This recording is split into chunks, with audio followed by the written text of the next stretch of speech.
ነገ ጥር 8 ቆይ እንዳታሳልፈው። ነገ ጥር 8 ጾመ ገሃድ ወይም ደግሞ የገሃድ ጾም ነው። አዎ የጥምቀት የገሃድ ጾም ነው። ዋዜማው እሁድ አይደለ? ለምን ዓርብ እንጾማለን ልትሉ ትችላላችሁ። ነገር ግን የቤተ ክርስቲያናችን የሥርዓት መጽሐፍ ፍትሐ ነገሥት በአንቀጽ 15 አንቀጸ ጾም ላይ እንደዚህ ብሏል። የጌታችን የልደት በዓል ገና እና የጌታችን የጥምቀት በዓል ኤጲፋንያ ሁለቱም የገሃድ ጾም አላቸው ይላል። የገናን ገሃድ በተመለከተ ከአንድም 2-3 ቪዲዮ ሰርቻለሁ።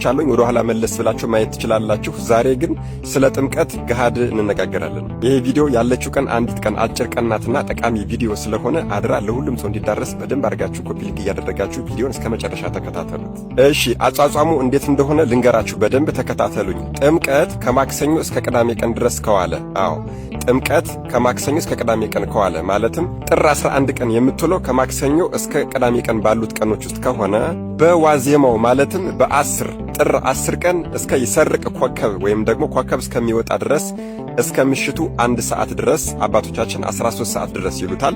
እስከ ምሽቱ 1 ሰዓት ድረስ ጾሙ ተብሎ በፍትሐ ነገሥት ታዘዘናል። መቼም ግልጽ ነው ብዬ ነው። ማክሰኞ ቀን 11 ከሆነ ሰኞ ቀን እስከ ምሽቱ 1 ሰዓት ድረስ የዋዜማው ይጾማል ማለት ነው። ቅዳሜ ቀን ከሆነ ደግሞ ጥር 11 የሚሆነው ዓርብ ቀን እስከ ምሽቱ 1 ሰዓት ድረስ ይጾማል ማለት ነው። እሺ በዓለ ጥምቀቱ እሁድ ቀን ቢውል ወይም ደግሞ በዓለ ጥምቀቱ ሰኞ ቀን ቢውል ማለትም ጥር 11 ቀን እሁድ ቀን ወይም ደግሞ ሰኞ ቀን ቢሆን የእሁድ ዋዜማ ቅዳሜ ስለሆነ ቅዳሜ ስለማይጾም ሰንበት ስለሆነ ዓርብ ቀን ቀድመን እንጾመዋለን ማለት ነው። የሰኞ ቀንም ደግሞ ዋዜማ እሁድ ስለሆነ ቀድመን ዓርብን ቀን እስከ ምሽቱ 1 ሰዓት ድረስ እንድንጾም በፍትሐ ነገሥት አባቶቻችን አዝዘውናል። ይሄ ማለት ግን ሁላችሁም ማሰብና ማወቅ ያለባችሁን አንድ ትልቅ ነገር ልንገራችሁ። ቅዳሜና እሁድ ሰንበት ስለሆነ ስለማይጾም ነው እንጂ ዓርብ ቀን ቀድመን የጾም ነው። ቅዳሜና እሁድ ግን የፍስክ ምግብ ሥጋ ይበላል ማለት አይደለም። አዎ ቅዳሜና እሁድን አንውልበትም አንጾመውም ነው እንጂ የፍስክ ምግብ ይበላበታል ማለት አይደለም። አይበላበትም። የፍስክ ምግብ የምንቀምሰው ጥር 11 ቀን ነው ማለት ነው።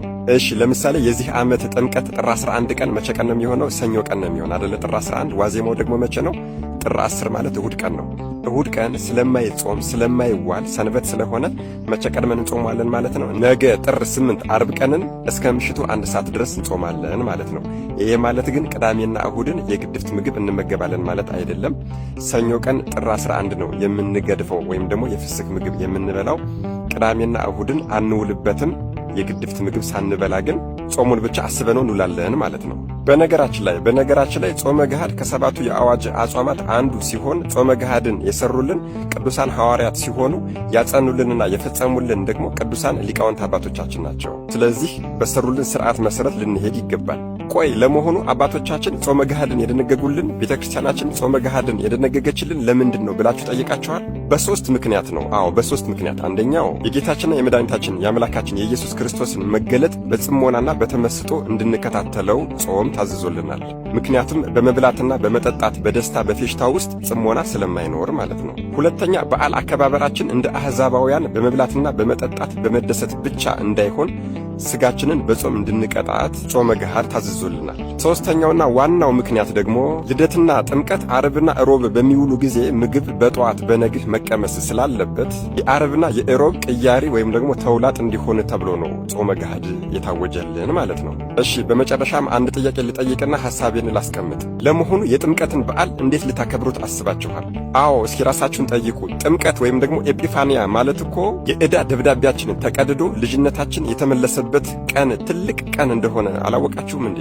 ታዲያ በዚህ ልጅነታችንን በምናገኝበት ታላቅ ቀን በአምልኮና በመንፈሳዊነት ሰበብ እደግመዋለሁ፣ በአምልኮና በመንፈሳዊነት ሰበብ በዘፈንና በመጠጥ እንዲሁም ደግሞ በጭፈራ መደሰቱ ጥሩ ነው። የጌታችን ትልቅ በዓል ልጅነትን ያገኘንበት ቀን ስለሆነ መደሰቱ ጥሩ ሆኖ እያለ ነገር ግን ባፈነገጠ መልኩ ከሥርዓተ ቤተክርስቲያን ባፈነገጠ መልኩ በዘፈን በመጠጥ በጭፈራ በዝላይ የጌታችንና የአምላካችን የመድኃኔዓለም የኢየሱስ ክርስቶስን የማዳን ሥራ ከማዘከር ይልቅ ራስን መዝሙር በሚመስል ዘፈን እደግመዋለሁ፣ መዝሙር በሚመስል ዘፈን በመቃኘት በየመሃልም ደስ ሲለን ፖለቲካንም ዘርንም ጣል እያደረግን ለልብስ ፋሽን በመጨነቅና እኔ ከማን አንሳለሁ በማለት ልጅነታችን በተመለሰበት ቀን ልጅነታችንን ልናጣ አስበናል ወይስ እንዴት አድርገን ልናከብረው ነው ዋናው ጥያቄ።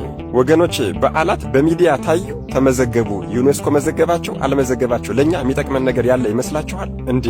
ስኬታችን ሊሆን የሚገባው እኮ ሁሉም ሕዝበ ክርስቲያን ለመንግሥተ ሰማያት መብቃቱ ነው እንጂ በዓል አከባበራችን ዝነኛ መሆኑ አይደለም። አዎ ልብ እናድርግ። የእኛ ጉዳይ እኮ መለኮታዊ እንጂ ፖለቲካዊ አይደለም። አዎ የእኛ ጉዳይ እኮ መንፈሳዊ እንጂ ዓለማዊ አይደለም። የእኛ ጉዳይ እኮ ዘለዓለማዊ እንጂ ጊዜያዊ አይደለም። ዛሬ እኮ ለታቦተ እግዚአብሔር ክብርን የማይሰጥ ከታቦተ እግዚአብሔር ጋር እየተጋፋ እኩል የሚሄድ ወጣት ነው እንዳለ በሀገሪቱ ላይ የሞላው። ነገ ደግሞ የእኛ ልጆች ምን ሊያደርጉ እንደሚችሉ አስበነዋል? ነገ ታቦቱን እንሸከም የሚሉ ወጣቶች እንደሚመጡ ምንም ጥርጥር የለው።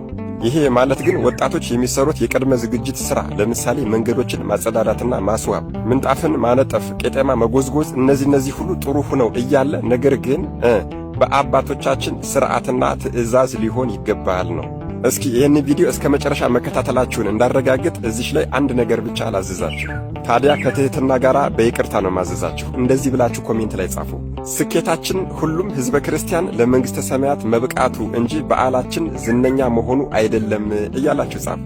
ይሄ ቪዲዮ ወቅቱን ያማከለ ጠቃሚ ቪዲዮ ነው። ወጣቱን ይጠቅማል ብላችሁ ካሰባችሁ የምትችሉትን ያክል በደንብ አድርጋችሁ ኮፒ ሊንክ አድርጉልኝ። የማትችሉ ደግሞ ቢያንስ 11 ጊዜ ኮፒ ሊንክ አድርጉት። ሪፖስት ማድረግ ላይክ ማድረግም እንዳይረሳ።